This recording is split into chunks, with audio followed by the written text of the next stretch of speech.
fracasó. El siguiente paso diabólico, ¿cuál fue? La división. Dividir a la gente en su manera de pensar y de sentir. Y justo en la mitad del programa de reconstrucción hubo división por asuntos financieros. Nehemías capítulo 5, los 5 primeros versos. Entonces hubo gran clamor del pueblo y de las mujeres contra sus hermanos judíos. Permítame hacer una pausa aquí para enfatizar que el diablo prefiere 1000 veces el empezar argumentos y discusiones dentro de la iglesia que vender litros y litros de licor. La palabra clamor en este versículo significa griterío, voces airadas, discordia. Pero sigamos leyendo. Había quien decía: nosotros, nuestros hijos y nuestras hijas, somos muchos. Por tanto, hemos pedido prestado grano para comer y vivir.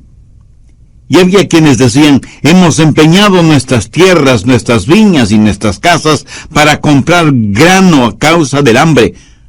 O sea que había hambruna en la tierra. La inflación era tremendamente alta y era difícil conseguir alimentos. Y había quienes decían: hemos tomado prestado dinero para el tributo del rey sobre nuestras tierras y viñas. Hoy quiero hablar sobre la fórmula de Dios para la libertad financiera. Alguien ha dicho que el nervio más sensitivo del cuerpo humano es aquel que conecta el cerebro con la billetera. Creo que eso puede ser verdad.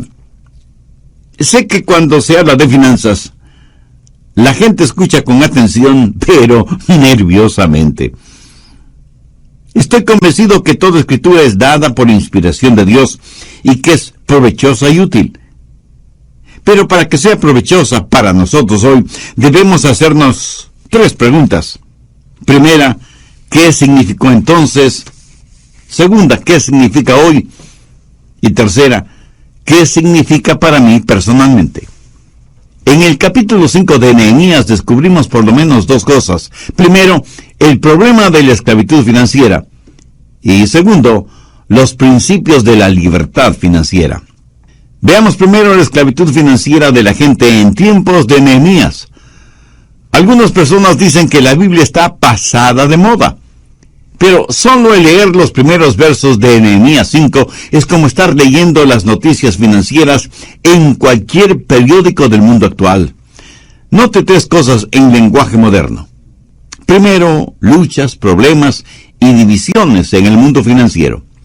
Segundo, había escasez de productos, y los que había eran muy caros, y era difícil conseguir.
Aún en el mercado negro.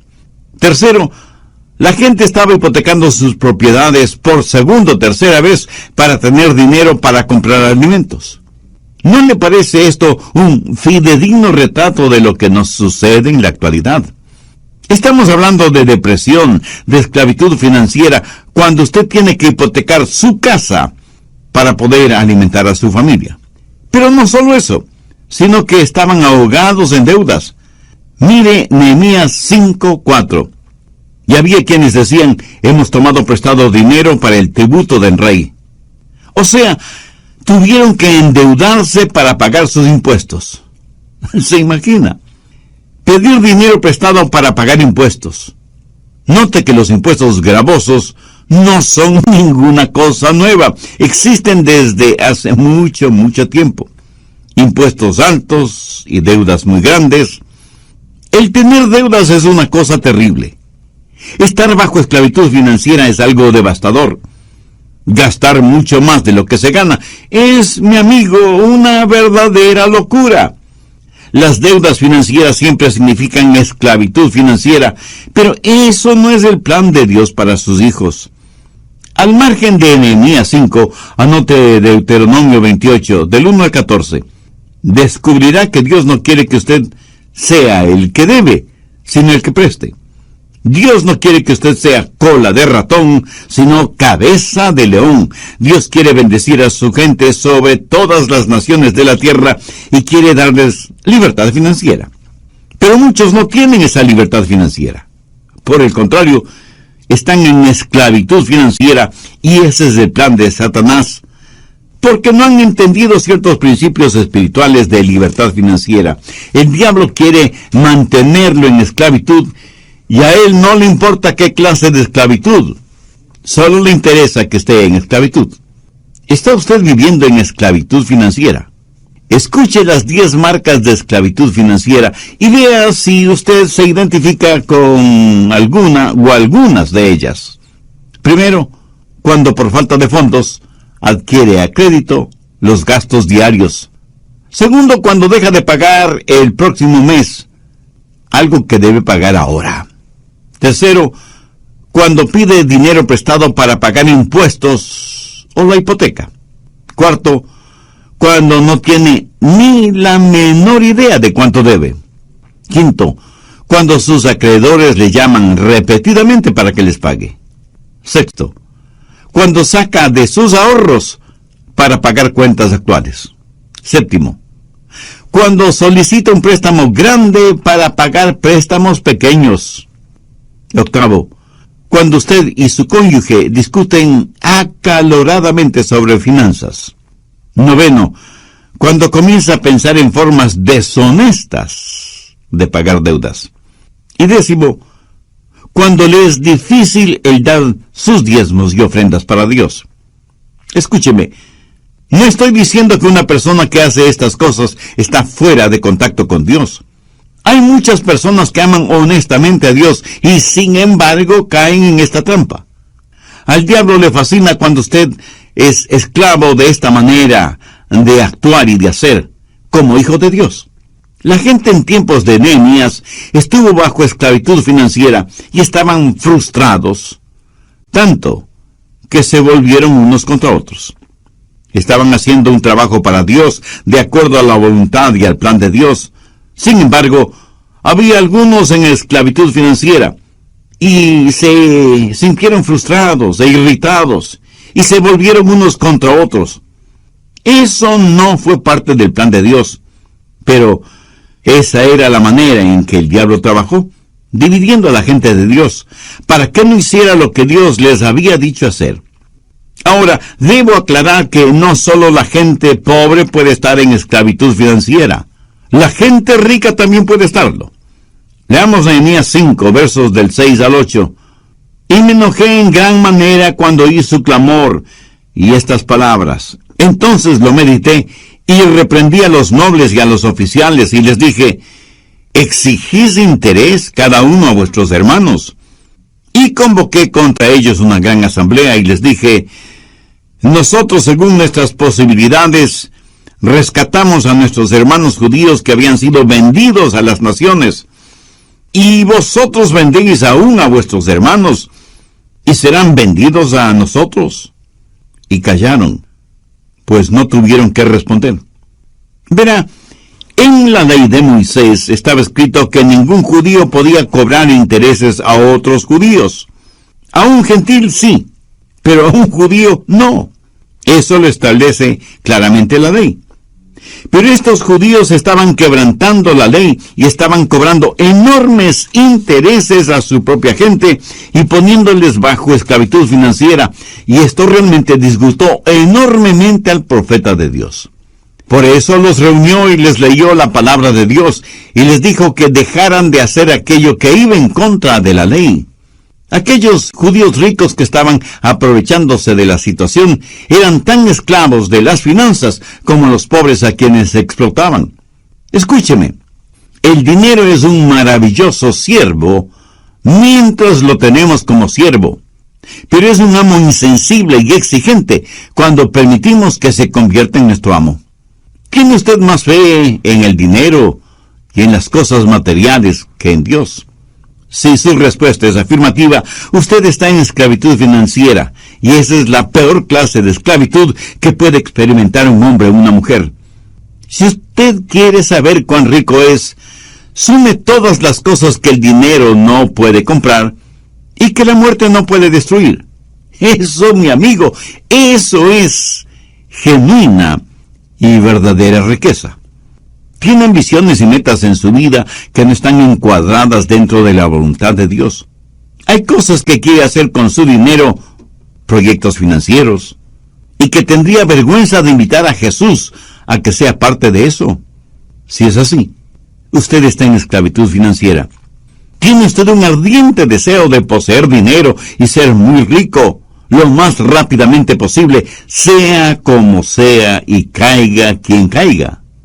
Si es así, mi amigo, usted está en esclavitud financiera.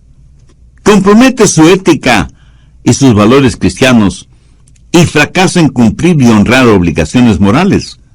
Si es así, usted está en esclavitud financiera. Me conmovió mucho la noticia de prensa acerca de un muy distinguido hombre de negocios que renunció a la presidencia de una importante institución por no creer y por lo tanto negarse a promocionar la construcción de un nuevo casino. Y di gracias a Dios por este hombre. Y aunque la institución tenía legalizados todos los papeles, o sea que estaba actuando dentro de los parámetros de la ley, este hombre tuvo firmes y fuertes convicciones espirituales, morales y éticas como para no querer ser parte de eso y prefirió renunciar. Por supuesto, le aceptaron la renuncia. Alguna gente muy pobre está en esclavitud financiera. Alguna gente muy rica está en esclavitud financiera. El diablo las tiene a todas. A los primeros los esclaviza por la falta de dinero y a los segundos los esclaviza por el exceso de dinero. Nehemías estaba realmente enojado con los judíos ricos y los nobles que estaban extorsionando a sus propios hermanos. Y en el verso 14 les llama la atención para que vean cómo él vivía. Nehemías no fue la clase de líder que dice: no hagan lo que yo hago, hagan lo que yo digo. Él fue la clase de líder que, como el apóstol Pablo, pudo decir: seguidme, porque yo sigo a Cristo. Veamos cómo vivió este gran líder, este gran hombre de Dios, Nehemías. Y hay algunos principios que quiero que veamos juntos. Creo que son magníficos principios porque son principios para la libertad financiera.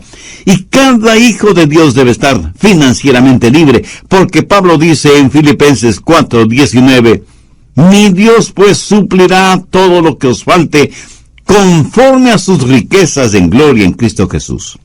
Bien, veamos primero el principio de prioridad. Nehemías 5, versos 14 y 15.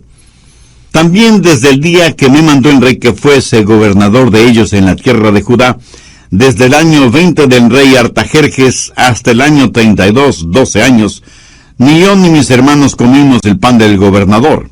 Pero los primeros gobernadores que fueron antes de mí abrumaron al pueblo y tomaron de ellos por el pan y por el vino más de 40 siclos de plata. Y aun sus criados se enseñoreaban del pueblo. Pero yo no hice así a causa del temor de Dios.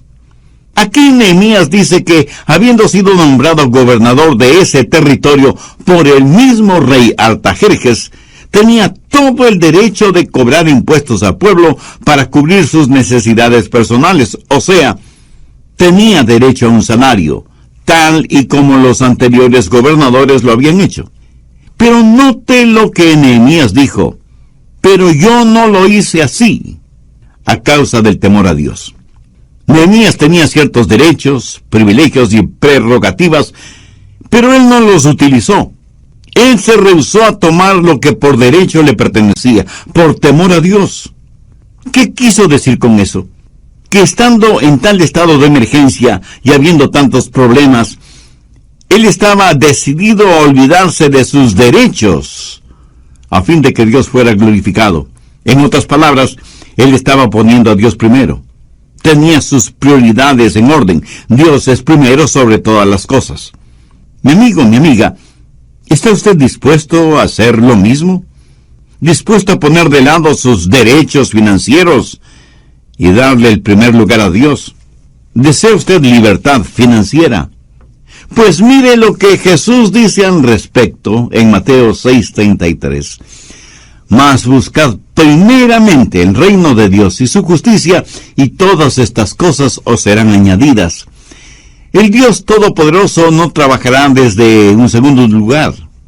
Y mientras usted tenga su negocio, sus planes, sus deseos, su familia, sus ambiciones como cosa prioritaria en su vida, nunca tendrá libertad financiera. Pero Jesús ha prometido que si usted tiene sus prioridades con Dios como la primerísima prioridad, y busca primero el reino de Dios y su justicia, todas las cosas correctas que anhela le serán concedidas. Ese es el principio de prioridad. Nehemías miró a las cosas que pudo haber hecho o tenido, pero no las quiso ni las tuvo porque quería glorificar a Dios. El temor de Dios, la voluntad de Dios, significó más para él que ninguna otra cosa. Si el dinero es su meta, si el dinero es su Dios, usted nunca tendrá libertad financiera. Si usted no pone a Dios en el primer lugar, usted es un necio que está jugando un juego en el que siempre perderá. Un hombre cierta vez dijo: es muy difícil para mí esto de confiar, de tener fe. Yo manejo realidades. Y realidad es lo visible, lo palpable. Bueno, sí y no. ¿Es su casa real? ¿O los muebles, o la ropa, o las flores, etcétera, etcétera?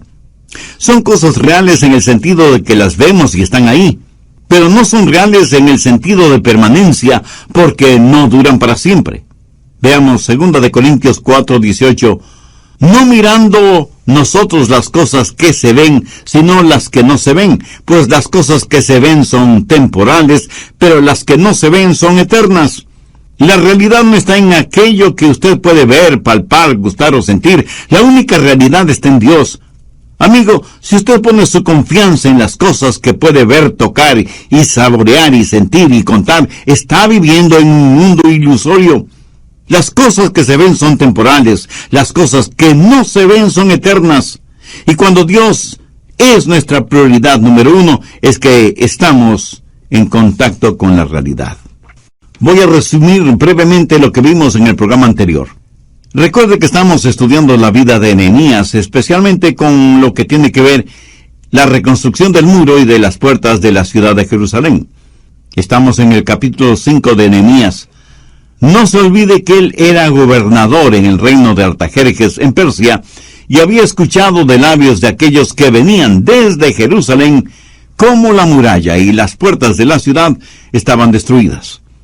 Nehemías, siendo un judío y hombre de Dios, sintió que su responsabilidad era hacer algo por su ciudad, y como líder convocó a los judíos para que le ayudaran en esa tarea. ¿Cómo vivió este gran hombre de Dios y extraordinario líder? En su vida hay algunos principios que quiero que los veamos juntos, porque creo que son magníficos principios para la libertad financiera.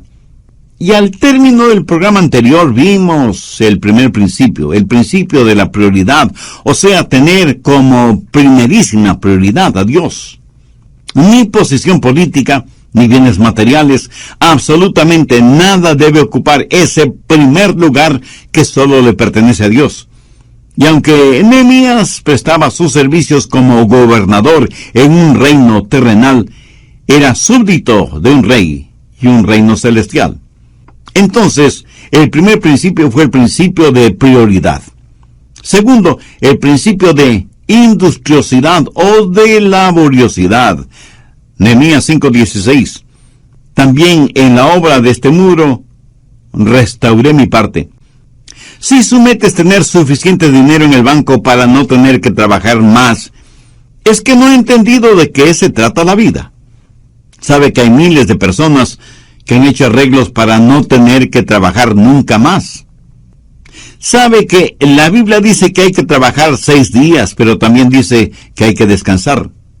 ¿Sabe por qué muchos no tienen libertad financiera? Porque piensan que trabajo es una mala palabra. En serio. Algunas personas no reconocen una oportunidad porque viene con ropa de trabajo. Hay mucha gente, aún en círculos religiosos, que buscan posiciones importantes, pero que no signifiquen demasiado trabajo. Y detrás del deseo de muchas personas de ganar miles o millones en diferentes loterías o en los casinos, está el anhelo de tener mucho dinero para no tener que trabajar. Se olvidan que significa aún más trabajo el cuidar el dinero. Nehemías financieramente estaba muy bien, debido a su alto cargo en el gobierno del rey, pero no tuvo ninguna vacilación de ir hasta Jerusalén y poner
ropa de trabajo para reconstruir el muro.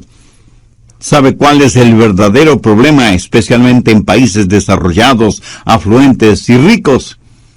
Que muchas personas viven exclusivamente de la ayuda que les da el gobierno. Y como reciben dinero sin trabajar, piensan que serían unos verdaderos tontos si buscaran trabajo, porque el gobierno dejaría de darles lo que les da.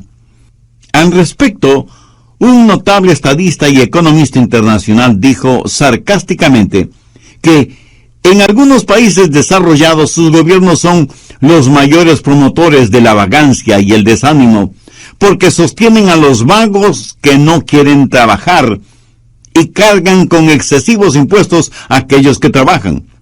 Y para poder mantener a los primeros, tiene que meter la mano en los bolsillos de los segundos. Bueno, sin comentario alguno. En el nivel económico usted no puede legislar para que la gente tenga libertad financiera. Las leyes no pueden sencillamente decretar que se termine la pobreza, quitando a los ricos lo que tienen para dárselo a los pobres, porque a la larga sucederá lo siguiente: los pobres llegarán a ser ricos y por supuesto los ricos llegarán a ser pobres. Entonces habrá que quitarles a los nuevos ricos para poder dárselo a los nuevos pobres. Y ese es un círculo vicioso ad infinitum. No se puede multiplicar la riqueza dividiéndola. El gobierno no puede dar nada a nadie sin antes haber quitado a los demás algo de lo que tienen y en el proceso haber guardado algo para sí mismo. Aquello que un hombre recibe sin haber trabajado, otro hombre trabajó y no recibió la totalidad de su trabajo porque le quitaron para darle al que no trabajó. No hay nada que pueda desanimar más a un ser humano que esta situación, la cual mata toda iniciativa, todo intento de superación, todo afán de progreso. Alguien muy sabiamente dijo que el progreso de un individuo significa, primero, el progreso de su familia, segundo, el progreso de su ciudad, y tercero, el progreso de su país. ¿Por qué nadie querrá esforzarse si el fruto de su trabajo va a servir para mantener a vagos y ociosos profesionales. El principio de la libertad financiera empieza con trabajo, seguido de industriosidad o laboriosidad. ¿Qué es lo que hizo Nehemías?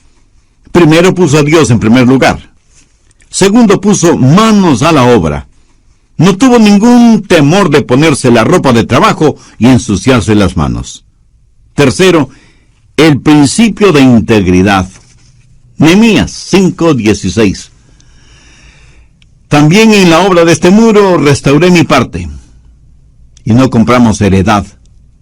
¿Qué es lo que está diciendo Nehemías? Este era un tiempo de depresión económica, pero Nehemías tenía una muy importante cuenta bancaria.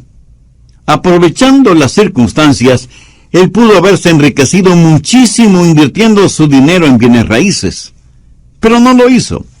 Recuerde que no todo lo que es legal es correcto. Nehemías rehusó el sacar ventaja de los problemas de los otros y no quiso saber nada de hacerse rico, aprovechando la necesidad y la angustia de los demás. Busque Proverbios 28:20. El hombre de verdad tendrá muchas bendiciones, mas el que se apresura a enriquecerse no será sin culpa.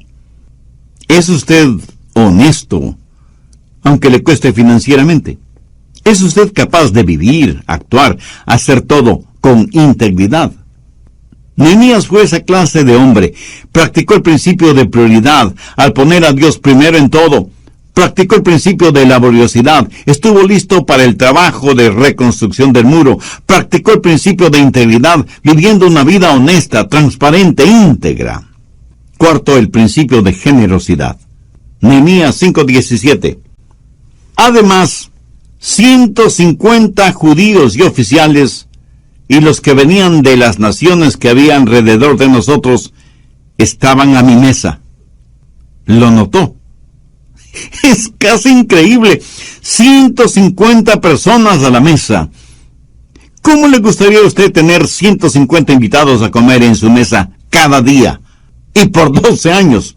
No me conteste. Creo que sé la respuesta. Ahora, ¿quién pagaba todos esos gastos? ¿El gobierno? No. Nehemías cubría todos esos gastos.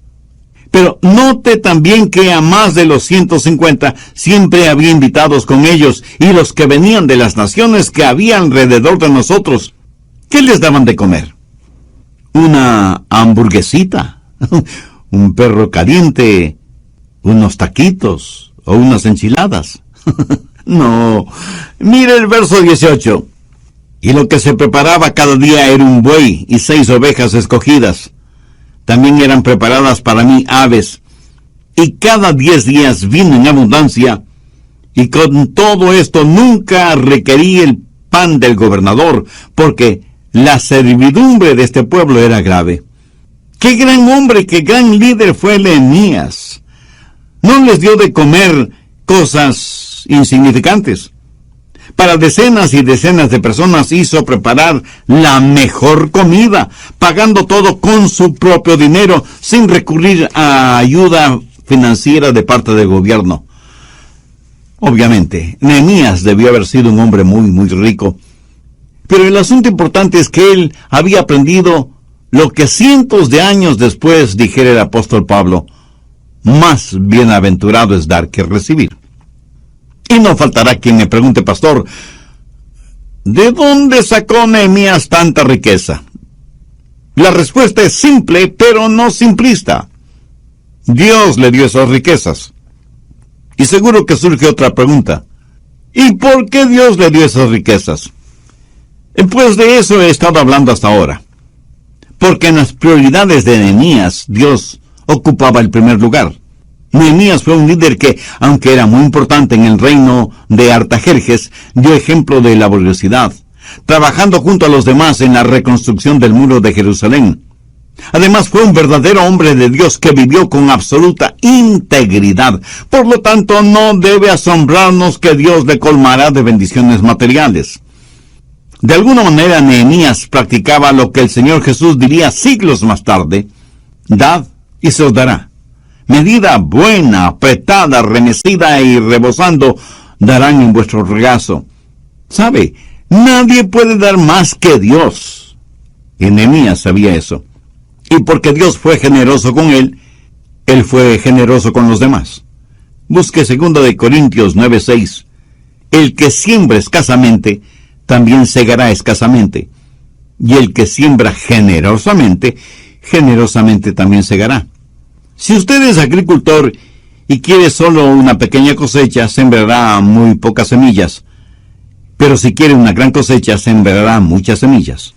Esta es una ley divina inmutable que se puede aplicar en todos los aspectos de nuestras vidas.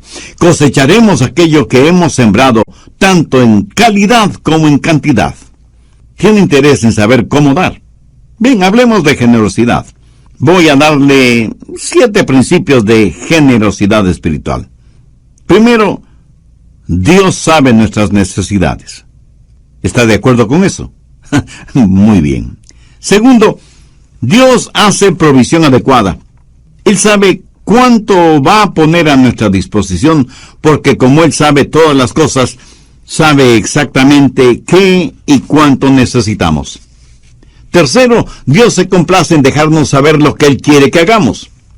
Hay alguien que piensa que Dios nos dice que debemos hacer su voluntad, pero rehúsa en revelarnos cuál es su voluntad.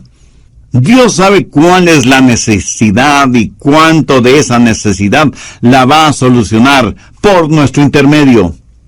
Cuarto, Dios nos capacita en forma suficiente para que podamos hacer lo que Él nos guía para que hagamos. Nos pedirá Dios que hagamos algo que no podemos hacer. Por ejemplo, ¿cree usted que Dios me pediría que salte sobre un edificio de 10 pisos cuando Él sabe que no me ha dado la habilidad atlética como para saltar ni siquiera una valla de 1 metro de altura? Escuche, cualquier cosa que Dios me pide que haga, Él me dará la habilidad y la capacidad para hacerla. En cualquier labor o responsabilidad, Dios me mostrará cuál es la parte que Él quiere que yo haga, y Él mismo me capacitará para que yo pueda realizarla. Quinto, Dios nos pide que demos de aquello que Él nos ha dado. Cuando doy de los ilimitados recursos de Dios, en vez de dar de mis muy limitadas finanzas, todo lo que tengo que hacer es saber que Dios quiere que lo haga. Si Dios me dice, Adrián, quiero que des $10,000 a determinada organización cristiana, yo probablemente tragaré saliva 10,000 veces, pero le puedo asegurar lo siguiente: si Dios me dice que done $10,000, Él tendrá que dármelos para cumplir ese propósito, y Él me los dará, si es que soy un cristiano que vivo en el Espíritu y camino en integridad. Sexto, dar generosamente requiere el poder de Dios. Usted no puede hablar de este tema con los no creyentes. A veces es difícil hablar de esto hasta con los creyentes, se lo aseguro. El dar generosamente solo es posible cuando dejamos que la presencia y el poder de Dios estén presentes. Cuando una persona dice, bueno, veamos, tengo que pagar el arriendo, el agua, la luz, el teléfono, la pensión de los muchachos, las compras semanales, pagar algo de las cuentas que debemos, pues casi no me queda nada para darle a Dios. Mi amigo, mi amiga, ¿qué de espiritual tiene una actitud así? Creo que hasta los ateos podrían ser más generosos. Esta clase de generosidad espiritual solo es posible cuando nos humillamos delante de Dios y le preguntamos qué es lo que Él quiere que nosotros hagamos. Y cuando Dios revele eso en nuestro corazón, le agradecemos porque Él nos capacitará para hacerlo. La verdadera generosidad siempre glorificará a Dios y hará que el creyente crezca. Yo creo que esa fue la clase de generosidad que Nehemías practicó. ¿Por qué? Porque él estuvo en contacto con Dios día tras día. Lo mismo estando en el palacio que estando en la muralla. Cuarto, el principio de dependencia. Nehemías 5:19. Acuérdate de mí para bien, Dios mío, y de todo lo que hice por este pueblo. ¿Cree usted que Dios se olvida de su generosidad? De ninguna manera. Nehemías dependía de las promesas de Dios. Para su recompensa, él no estaba confiando en ningún hombre. Dependía de Dios para sus necesidades y porque había puesto a Dios como prioridad número 1 en su vida. También tenía la confianza como para acercarse a Dios y pedirle sus bendiciones. Salmo 35:27. Canten y alégrense los que están a favor de mi justa causa, y digan siempre, sea exaltado Jehová, que ama la paz de su siervo. Este es un versículo maravilloso. Dios debe por siempre ser exaltado y magnificado, porque Él se alegra y se goza en la prosperidad de sus siervos. Si usted es una persona honestamente próspera, Dios siente satisfacción por su prosperidad. Dios no quiere que usted viva en esclavitud financiera. Él quiere liberarlo de esa esclavitud.